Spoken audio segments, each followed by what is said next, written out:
welcome back to my channel, and today's topic is about how to calculate your net worth and why it's important to do so. So overall, your net worth is comprised of all your assets, adding them all up together, and then taking all your liabilities and adding them up together and subtracting your liabilities from your assets. And your overall, if it's a positive number, your net worth is positive, and if it is a negative number, your net worth is negative.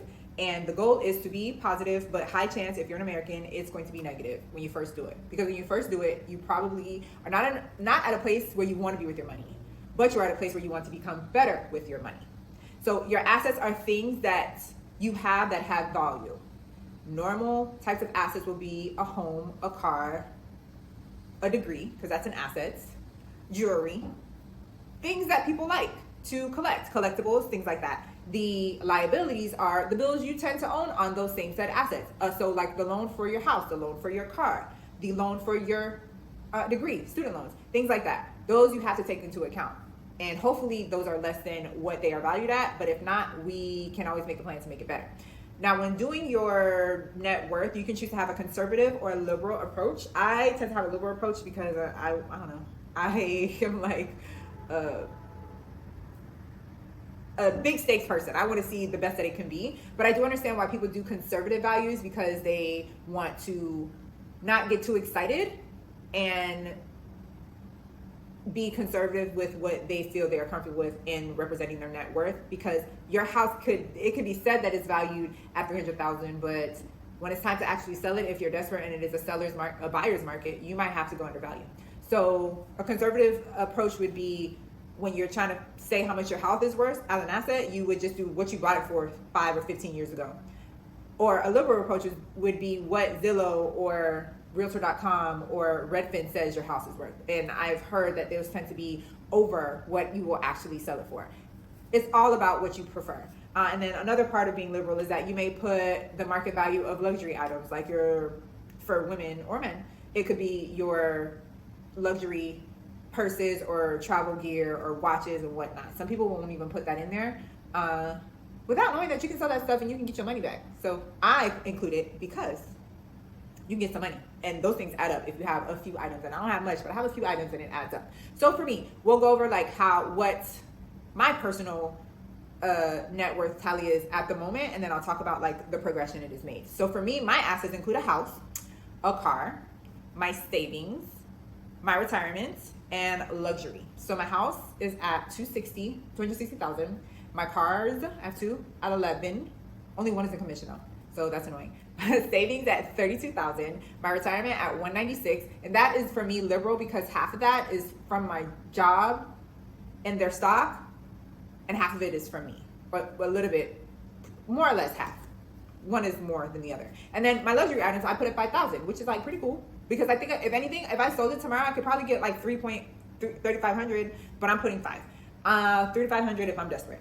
Okay, so those are all of my assets, and that comes up to $504,000, which is pretty cool. Now, let's go to my liabilities. So my liabilities are my mortgage, my car loan, and that's it. But that's recently it, because as of December, it used to be my student loan, which was the biggest thing that I owed, even more so than my mortgage. So my mortgage is $87,000, and my car loan, I only have $3,000 left on it. And so that, no more student loan. So excited of that, but it's important to talk about because it was a big one that I had forever. So that comes out to 90. So 504 minus 90 equals 414,000. So yeah, that's pretty exciting. So I just calculated that today, and I did that because in March at my employer, they give you your stock. So I was like, oh, this is a little bit more up to date. I also did that, but I tend to do it every January. So and I've been doing this for 5 years. 1, 2, 3, 4, 5 years. Yeah. So I will say that things have progressed in these 5 years, but life did happen. And by that, I mean, I started doing this after I bought my house, but in the process, like I needed to buy another car.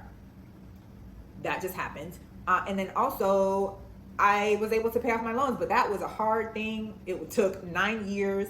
And that's why I say before it was probably negative. I just started doing it after I got the house. So first year it was 5. The second it was 49. But imagine you being worth $5,000. It's like, well, that's kind of like, dang. If I sold everything, I would just have $5,000. But it got better. So the next year was 49. Then the year after, year 3 was 136, and year 4 was 270. And then the beginning of this year, it was 360,000. So between January and pretty much just to call this April, it's gone up like 40,000, 50,000 actually. So yeah, I say all this to say that you have to look at the progress and not just a still shot of where you're at right now. Because before it was 5, I'm pretty sure it was like negative 20. Right when I got out of school, I was at negative 100 and probably negative $200,000. So going from negative 200,000 to 400,000 in the span of like 10 years is progress, and that's all you want. And also, it's not that makes you anything. You're not defined by your net worth. It is just a financial tool that you can use to know like what you can do. Can I go in a bank and write a check and feel comfortable about it? Can I go and try to purchase something and know that I am probably in a place where I can better buy it than I was a few years ago when I was worth negative something or negative 5 on paper. This is only about what you are worth on paper. This has nothing to do with your self-worth. It's just on paper, but it's a good thing to know. And supposedly your net worth doubles every 3 years. So that means in 3 years, I'm like almost a millionaire on paper, net worth wise. I don't know about that though, because in the next 4 years, I would like to buy another house, and in South Florida, real estate is expensive. So if I buy a $500,000 home, which is what it's looking like, I don't know, 4 to $500,000 home, honestly, $4 to $700,000 home. My net worth can go back to negative real quick, but I'm also not going to put limits on myself because I don't believe in putting limits on myself, and I urge people to never put limits on yourself, because I'm not going to block the Lord what he could do. The Lord does. I'm not going to block the Lord. I'm not going to do that. So the sky's the limit. We'll see. It'd be nice in 3 years I doubled it, because then after that, in 3 years after that, I would have doubled it and I'll be like worth 1.5. That's crazy. But anyway, I will keep y'all updated. I'll probably just do this once a year because I don't drive myself crazy. I don't do it every month. It's enough for me to see it every year. But I did it so that if I liked where I was going after the first year, it just gave me inspiration to keep going. Because it's hard times sometimes when you don't want to pay your student loans. You don't want to pay $2,000, $3,000 some months on your student loans, when you want to just I don't know, buy Louis bags or do staycations in Miami or go on a vacation somewhere else, or I don't know, buy a nice car. My car is real simple.